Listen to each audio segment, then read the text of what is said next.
चलिए सीधे आपको लिए चलते हैं। राज्यसभा सांसद कर्मवीर बोध इस वक्त हमारे साथ जुड़ गए हैं। बहुत स्वागत है आपका इंडिया न्यूज हरियाणा पर बोध साहब। थैंक यू ज्योति। जी, आपसे कई धन्यवाद आपका। कई अहम मुद्दों को लेकर आपसे बात करेंगे। शुरुआत जो सतीश नादल आपके खिलाफ, आपकी जीत के खिलाफ हाईकोर्ट पहुंचे हैं, उस पर आपका पहला रिएक्शन। लूटा चोर कोतवाल को डांटे, बदमाशी भी करें, लूट खसोट भी करें, ईडी सीबीआई का भी सहारा ले। 37 एमएलए हमारे थे और राज्यसभा जाने के लिए केवल 31 एमएलए चाहिए। तो फिर भी ना ये सोचते हैं कि गलत हुआ, यानी अपनी गलती छुपाने के लिए इस प्रकार के मापदंड करना। बाकी सभी इस देश में प्रजातंत्र है, प्रजातंत्र के तहत सभी को न्याय मांगने का अधिकार है। कोर्ट में गए, चलो कोर्ट में देखते हैं, कोर्ट में जो ना पुष्टि करेंगे और अपनी बात मजबूती से रखेंगे, शायद दूध का दूध और पानी का पानी होगा। और इनकी जो बदमाशी थी, इनकी जो षड्यंत्र था, वो मुझे लगता है कि वहाँ हमें बताने में आसानी रहेगी। जी, भरत सिंह बेनीवाल के वोट को लेकर कह रहे हैं कि रिजेक्ट होना चाहिए। बेदी साहब भी उस दिन कह रहे थे कि उनका वोट रिजेक्ट होना चाहिए। हुड्डा साहब का हाथ लग गया था, टच हो गया था। इस प्रकार से हमारी 4 वोटों को जानबूझ कर आरओ ने, जो वोट हमारी वैलिड थी, उनको रिजेक्ट किया। उसके बारे में तो ये लोग बोलते नहीं है। जहां तक बेनीवाल तो हमारे जो मंत्री हैं, ट्रांसपोर्ट मिनिस्टर अपने अनिल विज जी, अनिल विज की अगर वीडियो निकाली जाए जी, वहाँ चिल्लाना और अपना वो करना, उसके बारे में तो कुछ बोलते नहीं है। फिर भी अब तो कोर्ट में, न्यायालय में आप कह रहे हो, मुझे तो कोई नोटिस नहीं आया है।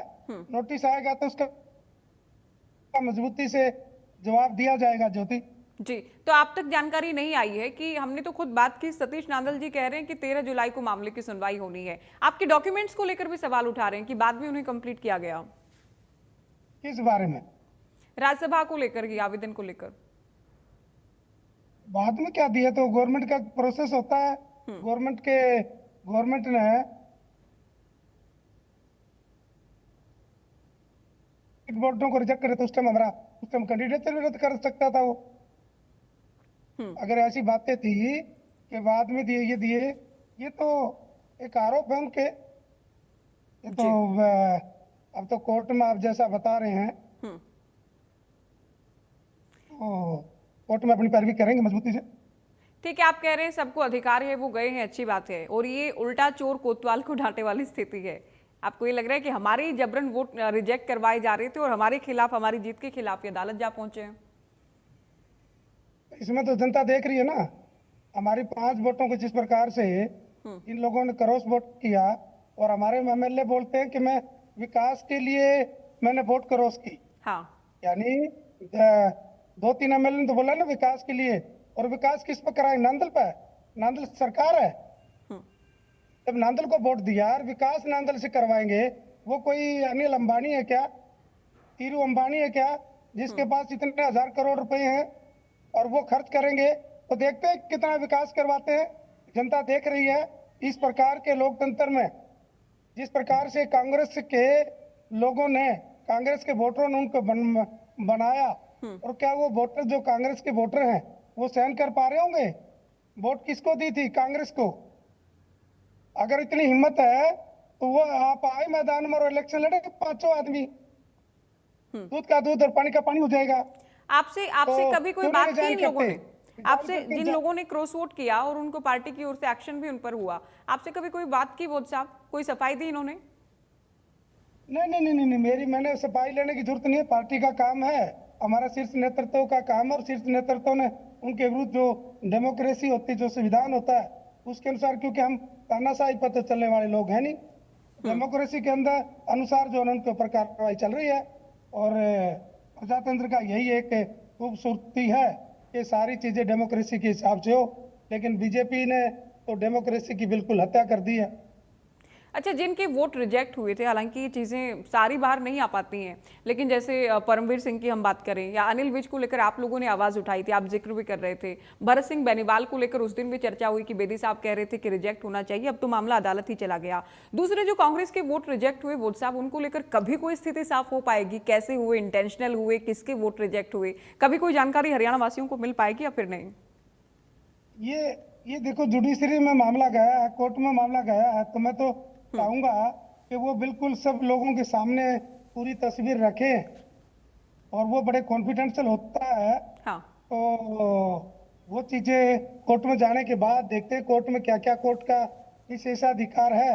कोर्ट वीडियो भी मैं तो मांग करूंगा, कोर्ट वीडियो भी बाहर दे, लोगों को दिखाए कि अंदर किस प्रकार से काउंटिंग हो रही थी।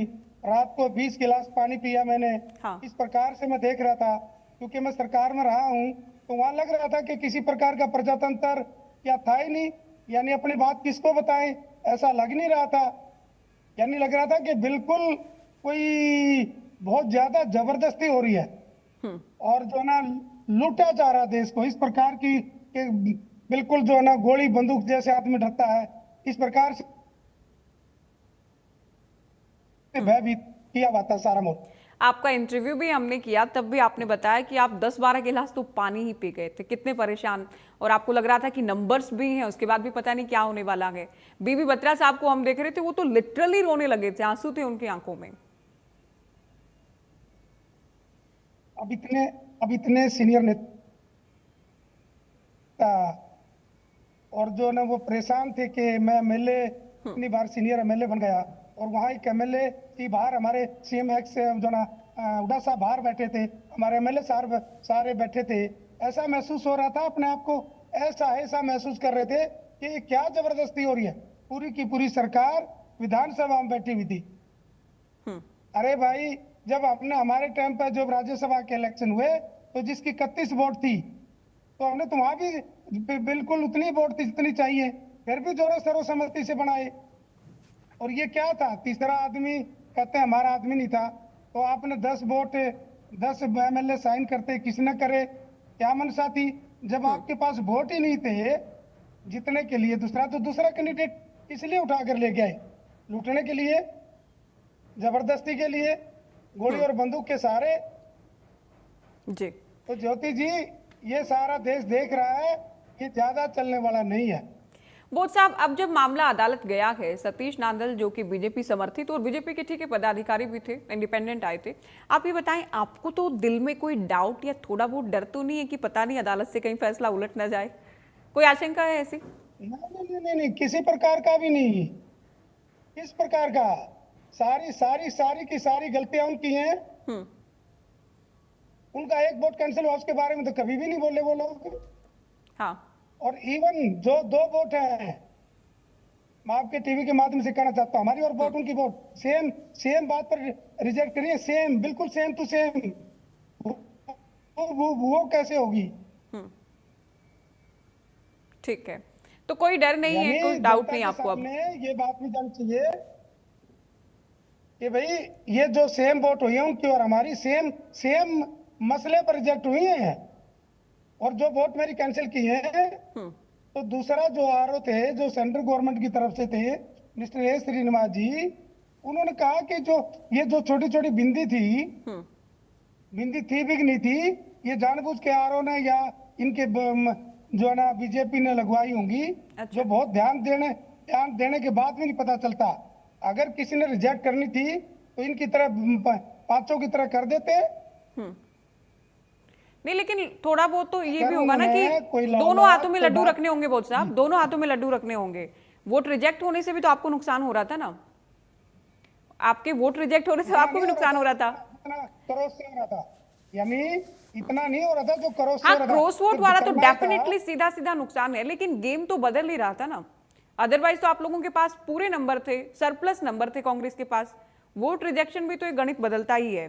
अच्छा, आप नहीं, बिल्कुल भी गलत बात है। अच्छा, हमारे एमएलए जो थे वो बिल्कुल ठीक है, वो जानबूझ के वोट हमारी वैलिड वोटों को कैंसिल किया गया। ठीक है, रिजेक्शन वाला आप नहीं मानते हैं कि वो इंटेंशनल नहीं था, वो जबरन किया गया? बिल्कुल भी नहीं था, बिल्कुल भी नहीं था। तो एक बीजेपी वाला भी तो हुआ है ना, आप कह रहे हो वो अलग कारणों से है, जो आपका हुआ और जो बीजेपी का हुआ। मैं कह रहा हूँ उस पर रिजेक्शन है ही नहीं। हम्म। दूसरे आरओ ने जो उससे ऊपर है, मिस्टर अग्रवाल से, भले ही आईएएस में जूनियर हो लेकिन उससे बड़ी पोस्ट पर है वो। हम्म। तो उन्होंने उन्होंने बार बार कहा रिजेक्शन में आते ही नहीं। 5 बार वैलिड कहा, 5 बार, हाँ। और जानबूझ के किया। जी, आप फोन को थोड़ा सा इस तरह से एडजस्ट करें, आपका फेस बहुत, हाँ, अब ठीक है, अब ठीक है नादल साहब, अब आप। अच्छा अच्छा, जी ठीक जी, है। बोध साहब अब ठीक है, नादल साहब को लेकर क्योंकि हम बात करें, ठीक है, याचिका उन्होंने लगाई है, आप ही कह रहे हैं अदालत में गए हैं, हम भी अपना पक्ष रखेंगे, हम ये भी कहेंगे कि जो वीडियोग्राफी है वो भी जनता के सामने आए ताकि चीजें क्लियर हो पाए। अभी भी आपका कैमरा ठीक से सेट नहीं है। दूसरा, में अब जो मुद्दे हैं हाल फिलहाल जो मुद्दे हैं, महंगाई वाला जो मुद्दा है, कांग्रेस लगातार सरकार को घेर रही है, लेकिन सरकार कहती है वैश्विक संकट है, क्या कांग्रेस को नजर नहीं आता कि ऐसे मौके पर भी सियासत कर रहे हैं? क्या कहेंगे आप? जब हमारी यूपीए की सरकार थी, हम्म। तो जो बैरल 140 रुपए बैरल था रेट, और पेट्रोल और डीजल का रेट क्या था, 77 और 54। हम्म। जी, पेट्रोल और डीजल का। और अब कितना बैरल है, 91। हम्म। जब 91 है तो कम से कम उतना ही रेट होना चाहिए था, वैसे तो रेट कम आना चाहिए था। आज रेट कितना है, 100 पार, 102 रुपए, 103 रुपए। दूसरा पे डीजल जो है ना 94, 95 रुपए, 92 रुपए। यानी इस प्रकार से रेट, और उससे जो डीजल और पेट्रोल के रेट बढ़ते हैं, तो गैस के रेट क्या चले गए। सिलेंडर का क्या रेट था हमारे टाइम पर, 500 रुपए। आज क्या रेट है, 1200 रुपए। 1200 रुपए में नहीं मिलता, ब्लैक में 2500-3000 रुपए का मिल रहा है, लाइन में लिख कर मिल रहा है। दूसरी तरफ इन चीजों के रेट बढ़ने से सभी प्रकार की देश की चीजों के ऊपर, सभी चाहे खाद्य पदार्थ हो, चाहे दैनिक जीवन में यूज करने वाली तमाम चीजों के ऊपर रेट बढ़ रहे असर पड़ता हैं। है। आज महिलाएं, जो गरीब महिलाएं हैं, उनकी रसोई चलाना बहुत ही दुभर हो रहा है। दूसरी तरफ हमारे आदरणीय देश के प्रधानमंत्री जी बार बार क्या कह रहे हैं कि भाई पेट्रोल कम यूज करो, गाड़ियां कम चलाओ, घर से काम चलाओ, विदेश में ना जाओ, डॉलर कम से कम यूज करो, यानी खाद कम से कम यूज करो। क्यों? इसलिए जो बाहर लड़ाई का या जो बात है, उसका उसका क्या पता नहीं था पहले, इलेक्शन से पहले पता था। तो इलेक्शन के जब ये सारी चीज नौबत आने वाली थी तो स्टॉक क्यों नहीं किया, क्यों नहीं प्रबंध किया शुरू में, क्यों नहीं इलेक्शन के दौरान में बोले, इलेक्शन के बाद क्यों ऐसा कर रहे हैं। आज भी रेट बढ़े, कल भी 2.5 रुपए रेट बढ़ा, पिछले 10 दिन में 10 रुपए रेट बढ़ गया ज्योति जी। और रेट कहाँ पहुंच गया, तराई तराई हो रही है। लोग सड़कों पर जो ना कांग्रेस पार्टी इन सारे मुद्दों को ले जाकर लोगों के बीच में जा रही है, और जगह जगह हमारे जो ना रैली प्रदर्शन चल रहे हैं, और वो लोगों के सामने सारी बातें बताने का काम कांग्रेस कर रही है। आप तो अभी गाड़ी से ही चल रहे हैं, तो आप जो पीएम ने कहा उसे गंभीरता से नहीं ले रहे हैं क्या? कार पूलिंग करें, शेयरिंग में चलें या मेट्रो से चलें? क्योंकि मंत्रियों ने भी काफिले छोटे कर लिए हैं, पीएम से लेकर सीएम ने भी काफिले छोटे किए हैं। कुछ दिन ये लोग साइकिल वाली तस्वीरें भी इनके सामने आई हैं। नहीं, बात ठीक है। हाँ। हम देश के साथ हैं, और बहुत ही कम, क्योंकि और कहीं जाना था तो अब दिल्ली और चंडीगढ़ में क्योंकि 4-5 आदमी कम से कम साथ होते हैं, आपकी बात ठीक है। तो नहीं, हम देश के साथ हैं, लेकिन ये इस प्रकार की जो बदमाशी करते हैं, आज आपने देखा होगा कि हरियाणा के अंदर मंत्री साइकिलों पर चल रहे हैं, पीछे पीछे कितनी कितनी गाड़ियां चल रही हैं। प्रधानमंत्री जो ना यहाँ नसीहत देते हैं, और जो ना विदेशों में इतनी महंगी महंगी जो ना जहाजों में जा जाकर वो विदेशों में जा रहे हैं, टोपियां बांट रहे हैं। आप जहाँ देश में अगर क्राइसिस में, तो देश में रहकर क्यों नहीं किया, क्यों इतना खर्चा करने जा रहे हैं। आप ये कह रहे हैं खुद पे नहीं लागू करते, जनता पर थोपते हैं, आपका ये मानना है? ये सारी बातें बिल्कुल सच है, बिल्कुल सच है, दिख रहा है, जनता देख रही है, इनकी कथनी और करनी में बहुत बड़ा फर्क है। अच्छा, आप जब राज्यसभा सांसद बने हैं, आपका क्या रूटीन रहता है नेताओं से? क्योंकि कांग्रेस में तो अलग अलग गुट हैं, आप तो बहुत अच्छे से जानते होंगे, ये सारे नेताओं से बैलेंस करके चल रहे हैं कि हुड्डा साहब भी ठीक रहे, शैलजा भी नाराज ना हो, सुरजेवाला भी ठीक रहे, राव नरेंद्र से भी ठीक बनी रहे? नाराजगी दूर करने का मामला नहीं, हम सबसे मिलते हैं। अच्छा। और सबके पास जाते हैं, और हमारे इसमें नगर पालिका इलेक्शन में सभी लोग आए थे और मुझे तो नहीं लगा, चाहे मेरे राज्यसभा का सांसद के इलेक्शन के टाइम पता ये आप है, मैं तो रोज आना, जब भी मैं जाता हूँ तो आपस में मुलाकात होती रहती है। आजकल हाँ। महंगाई के विरुद्ध जो प्रदर्शन हो रहा है, कभी मैं कहीं जाता हूँ कभी कहीं जाता हूँ, सबके साथ जाता हूँ। मुझे तो किसी ने नहीं कहा कि वहां नहीं जाना, उससे नहीं मिलना, नहीं कहा गया। ना ना नहीं कहा। और हम तो जननायक राहुल गांधी जो देश में कांग्रेस लाने के लिए की लड़ाई है हमारी। मैं तो ये कहता हूँ कि हमने तो और किसी चीज की आवश्यकता नहीं है कि भी इसके बाद कुछ और बनना है, इतना बड़ा पद दिया है, हम तो दिन रात काम कर रहे हैं ज्योति जी। अच्छा। और हमें तो आज मेरी ये दिल्ली के अंदर 49वीं मीटिंग थी अच्छा। राज्यसभा सांसद बनने के बाद। ओके ओके, तो फुल बिजी रहता है आपका स्केड्यूल, क्योंकि आप नहीं, राहुल मैं जान गांधी की करके बिजी रहता हूँ, पसंद। बिजी रहता नहीं मैं हाँ जी। जी। राहुल गांधी की पसंद होने के नाते, क्योंकि हम जानते हैं कि करमवीर बोध, उन्हें लगा कि हाँ ये अच्छे उम्मीदवार होंगे, इसलिए आपको उतारा गया और पार्टी ने ठीक है जी जान झोंक दिया। कुछ लोगों ने क्रॉस वोट किया, कुछ के वोट रिजेक्ट हुए, फाइनली आप जीते, भले ही मामले में याचिका लगाई गई हो। राहुल को लेकर भी मेरा सवाल है, राहुल गांधी से होती है बातचीत? अभी गुरुग्राम भी आए थे सद्भाव यात्रा में शामिल होने। बिल्कुल, कल मीटिंग थी हमारे राहुल गांधी जी के साथ और उन्होंने हमारे समाज के बारे में और हम जो जो काम करने की बात थी, और ताकत आती है। और राहुल गांधी जी बिल्कुल बाबा साहब डॉक्टर अंबेडकर की तरह, ज्योतिबा फुले, पेरियार, साहू जी महाराज, गुरु नानक, सर छोटू राम जी, जो इस देश के अंदर जो सबको बराबरी अधिकार देने की बात करते थे, उसी लाइन पर राहुल गांधी जी चल रहे हैं। केवल बोलते नहीं है, वो अच्छा। अपनी पार्टी में बहुत बड़ा परिवर्तन करते चल रहे हैं। मेरे जैसे आदमी को, एक एक फील्ड में काम करने वाला आदमी, गरीब लोगों के बीच में काम करने वाले को राज्यसभा में भेजा। हमारे 6 7 राज्यों में हमारे प्रदेश के अध्यक्ष बनाए गए हैं। सभी पार्टी में, संगठन में मजबूती से हमारे आदमी लिए जा रहे हैं। और सरेआम कहा है कि आप दब के काम करने वाली आवश्यकता नहीं है, डर के आवश्यकता काम करने की आवश्यकता नहीं है, आप खुले तौर पर काम कर रहे हैं। और हमारी मीटिंग पूरे देश में जोरों से चल रही है। अच्छा, राहुल गांधी के आने को लेकर हमने बात की, सद्भाव यात्रा में शामिल होने आए थे, कुछ नेता गए कुछ नहीं गए, कुछ ने इसको कहा कि ऑफिशियल यात्रा नहीं है, ये सवाल उठे। आप गए थे सद्भाव यात्रा में? मैं कई बार गया आप कई बार गए? जी। तो जो लोग कह रहे थे कि ऑफिशियल नहीं है, उसके मेरे को बाद तो नहीं रोका, हमारे आदरणीय हुड्डा साहब भी गए थे। वो तो स्टेज पर ही गए थे यात्रा में नहीं गए, चौधरी बीरेंद्र वो सिंह ने वो मुझे बताया। वो जी। लोगों को जोड़ने के लिए थे, कांग्रेस की नीतियों को घर घर पहुंचाने का था। राहुल गांधी जी का तो मिशन है वो था, बाबा साहब के बनाए हुए संविधान के अनुसार दिए गए अधिकारों की जो ना जानकारी देने की बात थी। तो वो कांग्रेस को मजबूत करने के लिए कोई भी काम करेगा, हम सबका साथ देंगे। बोध साहब, आप कर्मचारियों की लड़ाई लड़ते रहे, दलित समाज की लड़ाई लड़ते रहे, सामाजिक कार्यक्रमों में शामिल होते रहे, अब आपके राज्यसभा सांसद। जो मैं कह रही थी ना गुटबाजी वाली बात, ठीक है आप माने ना माने, लेकिन जानते आप भी हैं। अब जो रोहतक में बृजेंद्र सिंह कह रही हैं मेरा गढ़ है, हुड्डा साहब का गढ़ ही माना जाता रहा है, तो आप पार्टी के नेताओं को क्या सुझाव देना चाहेंगे कि आपस में ही लड़ते रहेंगे, फिर बीजेपी के खिलाफ कैसे मजबूती से आवाज जनता की उठाएंगे? देखिए ये ज्योति जी, ये सीनियर नेताओं का काम है, वो क्या बोलते हैं क्या नहीं बोलते हैं और किस बात के लिए बोलते हैं। हम बिल्कुल ईमानदारी से कांग्रेस को मजबूत करने के लिए राहुल गांधी जी, मल्लिकार्जुन खड़गे जी को हम जो है उनके हाथ, उन देश के अंदर उनको मजबूत करने के लिए, और इवन भारत के संविधान को बचाने के लिए। अच्छा। भारत का संविधान आज खतरे में है।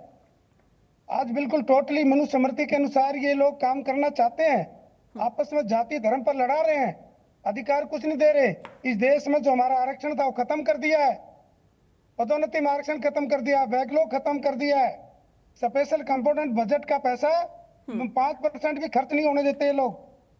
आज रोडों पर स्वीपर किस प्रकार से मंडरा रहे हैं, आज रोडों पर किस प्रकार से नौजवान साथी, हरियाणा में आप देख रहे होंगे 44-45 डिग्री में रोडों पर घूम रहे हैं, उनको जानबूझकर उनको नोट फाउंड स्टेपल बनाकर खाली पोस्ट जारी है, नालायक बताया जा रहा है। दूसरे राज्यों के लोग यहाँ भर्ती किए जा रहे हैं और यहाँ केवल क्लास 4 भर्ती करते हैं। कौन? वो बच्चे जो हाईली क्वालिफाइड हैं, और उन बच्चों को ग्रुप डी में लगाकर बुरी प्रशंसा लूटते हैं और वो बाद में खाली कर देते हैं। इस प्रकार का षड्यंत्र जो ना देश में चल रहा है। लेकिन बीजेपी कहती है हम तो मेरिट के आधार पर नौकरी देते हैं। कांग्रेस में तो ऐसा कोई कल्चर ही नहीं था कि काबिलियत के आधार पर, मेरिट के आधार पर हो, भाई भतीजावाद के आधार पर, क्षेत्रवाद, जातिवाद के आधार पर नौकरी मिलती थी। बीजेपी के मुताबिक मेरिट में मंत्री लगाए, नोट कांस्टेबल करा कभी कोई? आज पीएचडी स्कॉलर है, नेट और जेआर बच्चे हैं इस देश की, खासकर हरियाणा की बड़ी बड़ी यूनिवर्सिटियों से बच्चे हाईली क्वालिफाइड हैं, उनको कहते हो नालायक हो। अरे नालायक हो तो आपकी यूनिवर्सिटी भी नालायक है, आपके प्रोफेसर भी नालायक हैं। 17 यानी 2017 से पोस्टें खाली चली आ रही हैं, तो ये क्या है? जी बोध साहब, तो इतने इतने साल से बच्चों को स्कूल में कॉलेज में प्रोफेसर नहीं मिल रहे, तो बच्चों को क्या पढ़ाएंगे? केवल नौकरियों की बात नहीं है ज्योति जी, वहां तो बच्चों के लिए टीचर नहीं मिल रहे, तो कैसे आप जो ना योग्य बनाओगे? और रही बात, जो बच्चे आपने डिग्री ले ली, एग्जाम केवल इसलिए होता है कि भाई वो ज्यादा संख्या में उनमें से ऊपर वाले लोग छाटते हैं, जैसे यूपीएससी छाटती है। देश में जो पॉलिसियां कौन बनाता है? Public service commission. Public service commission भी अपनी पोस्टें कभी खाली नहीं छोड़ती, तो यहाँ कौन सा क्राइटेरिया बना लिया? केवल इन लोगों को जानबूझ के, हरियाणा के लोगों को, कि भी तुम नालायक हो, हमें नालायक और बना दिया पूरे देश के सामने। ये भी दुर्भाग्य है। आज जब हम बात कर रहे हैं, आज जो तारीख है बोध साहब, आज के दिन नरेंद्र मोदी ने बतौर पीएम पहली बार शपथ ली। 12 साल हो गए हैं। बीजेपी अमृतकाल, स्वर्ण युग, बहुत अच्छे दिन, तारीफें करेगी और ये बनती भी है तारीफ करनी बीजेपी वालों की। लेकिन आप कैसे देख रहे हैं 12 साल के इस पूरे कार्यकाल को, इस समय अवधि? मैं पूछना चाहता हूँ, कोई बड़ा काम schedule caste, backward class, minority को आपस में लड़ाने से तो कोई काम किया? आज जो 2 करोड़ पर ईयर की बात करी थी, कितने करोड़ भर्ती कर लिए? 15 लाख की बात करी थी, कहाँ है? महंगाई कम करेंगे। जब पेट्रोल के रेट बढ़ रहे थे, डॉलर के रेट बढ़ रहे थे, वह हमारे आदरणीय जो इस देश के इकोनॉमिस्ट थे, अर्थशास्त्री थे, उनके बारे में किस प्रकार की टिप्पणी की थी इन लोगों ने? वो चीज अपने ऊपर भी लागू करे ना। आज महंगाई कहाँ जा रही है? आज कहीं मीडिया के सामने कोई पर्सन कोई जवाब ले लो ना। आप बीजेपी वाले नेताओं का जवाब लो, आप बीजेपी वाले लोगों के साथ ज्योति जी मुझे जोड़ा करो। जी जरूर, आमने सामने आने दो ना। और खासकर जो शेड्यूल कास्ट, बैकवर्ड क्लास मंत्री हैं, उनको जोड़ो, तब मुझे भी जोड़ लेना प्लीज। मैं रिक्वेस्ट करता हूँ आपसे। आज आपने कह दिया, आगे से हम आपको जरूर जोड़ेंगे जब हम बीजेपी, क्योंकि हम इंडिया न्यूज तो देखिए बीजेपी से भी सवाल करता है, हम सरकार और सरकार से तो ज्यादा बनते हैं सवाल करने। नहीं, मैंने ज्योति के ऊपर बिल्कुल अभी तक आरोप लगा, भले ही हम आरोप लगाते हैं मीडिया पर, जी जी, कि गोदी मीडिया हो, लेकिन ज्योति के ऊपर मैंने आरोप नहीं लगाया, और मुझे लगता नहीं कि मैं ज्योति के ऊपर कभी आरोप लगाऊंगा। नहीं, मेरी संस्था भी देखिए, मैं तो इंडिया न्यूज से ही हूँ, और आप जानते हैं कि हम तो देखो, आदमी की अपनी इंडिविजुअल भी होती है। मैंने तो ज्योति देखी अभी, ठीक है ना? जी, तो आदमी आपकी कितनी चलती है मीडिया में, कितना खबरें लगा पाते हो, तो मेरी तो आप आज तक आपने जो ना उस तरह की बात मुझे तो लगी नहीं। जी जी, ये कभी नहीं लगेगी आपको। हम बीजेपी से भी सवाल करते हैं, सरकार की क्योंकि ज्यादा जिम्मेदारी रहती है, विपक्ष की भी रहती है, क्योंकि लोकतंत्र में विपक्ष भी बेहद बड़ी भूमिका अदा करता है। आप लोग मजबूत होंगे तभी आप लोग आपके साथ हैं, मुद्दे आप उठाते रहेंगे, और जब भी हमें लगेगा कि बीजेपी नेता जुड़ रहे हैं या दलितों की, कर्मचारियों की, आपसे जुड़ी कोई बात हो रही है, हम आपको साथ में भी जोड़ेंगे। फिलहाल बहुत शुक्रिया आपका, आपने अपना कीमती समय निकाला है, हमारे साथ जुड़े हैं और तमाम बातों को लेकर आपने बेहद सादगी से जवाब भी दिए हैं। तो कर्मवीर बोध साहब को आप सुन रहे थे, जिनकी ओर से सतीश नांदल जो याचिका लगाते हुए इनकी जीत के खिलाफ, इनके निर्वाचन के खिलाफ अदालत पहुंचे गए, उस पर कहा गया कि मुझे कोई औपचारिक जानकारी अभी नहीं मिली है, कोई नोटिस नहीं मिला है। हालांकि हम भी अदालत में अपना पक्ष रखेंगे और हम भी ये कहेंगे कि स्थिति साफ हो पाए। वीडियोग्राफी की बात हो या वोट रिजेक्शन को लेकर जबरन कांग्रेस के खिलाफ क्या कुछ हो रहा था उस पर बात हो, तमाम दूसरे मुद्दों को लेकर भी इनकी ओर से जवाब दिए गए। फिलहाल दीजिए इजाजत, नमस्कार।